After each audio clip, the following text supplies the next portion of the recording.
வாக்கு செலுத்துவதில் புதிதாக 5 துறைகள் இணைக்கப்பட்டிருக்கிறது. அண்மை செய்தியாக பார்த்து வருகிறோம். கூடுதல் விவரங்களோடு செய்தியாளர் அபினேஷ் இணைக்கிறார். அபினேஷ், விவரங்கள். தமிழ்நாட்டில் வரும் 23ஆம் தேதி வரக்கூடிய ஏப்ரல் 23ஆம் தேதி தமிழ்நாடு சட்டப்பேரவை தேர்தலுக்கான வாக்குப்பதிவு நடைபெற இருக்கிறது. இந்த தேர்தலில் அத்தியாவசிய பணிகளில் ஈடுபடக்கூடியவர்கள் தபால் வாக்களிக்கக்கூடிய ஒரு உரிமை இருக்கிறது. இந்த முறை இந்திய தேர்தல் ஆணையம் அத்தியாவசிய எசென்சியல் சர்வீஸ் உடைய அத்தியாவசிய பணிகளில் பணிபுரியக்கூடிய நபர்களாக மேலும் சில துறைகளை இந்திய தேர்தல் ஆணையம் இணைத்திருக்கிறது. அந்த அடிப்படையில் தமிழ்நாடு அரசுடைய 5 துறைகளையும் புதிதாக தேர்தல் ஆணையம் இணைத்திருக்கிறது. மிக குறிப்பாக தமிழ்நாடு அரசு போக்குவரத்து கழக ஊழியர்கள், தமிழ்நாடு அரசு மின்சாரத்துறை ஊழியர்கள், போக்குவரத்து காவலர்கள், சிறைத்துறை பணியாளர்கள், தீயணைப்பு மற்றும் மீட்பு பணித்துறையினுடைய பணியாளர்கள் ஆகிய துறைகளை சேர்ந்தவர்களும் தபால் வாக்களிக்கலாம் அப்படின்னு இந்திய தேர்தல் ஆணையம் உத்தரவிட்டிருக்கிறது.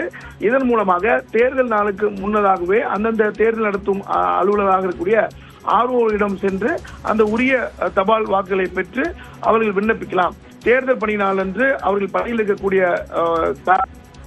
எசென்சியல் சர்வீஸ்ல டிரான்ஸ்போர்ட் ஊழியர்கள், மின்சாரத்துறை ஊழியர்கள், அதே போல ஃபயர் அண்ட் ரெஸ்கியூ ஊழியர்கள் புதிதா இந்த முறை இணைத்திருக்கிறாங்க. இதன் மூலமாக ஒட்டுமொத்தமாக இந்த வாக்குப்பதிவுடைய சதவீதத்தை உயர்த்தக்கூடிய ஒரு பணிகள்ல இதையும் ஒன்றாக தேர்தல் ஆணையம் கருதுகிறது. நந்தா,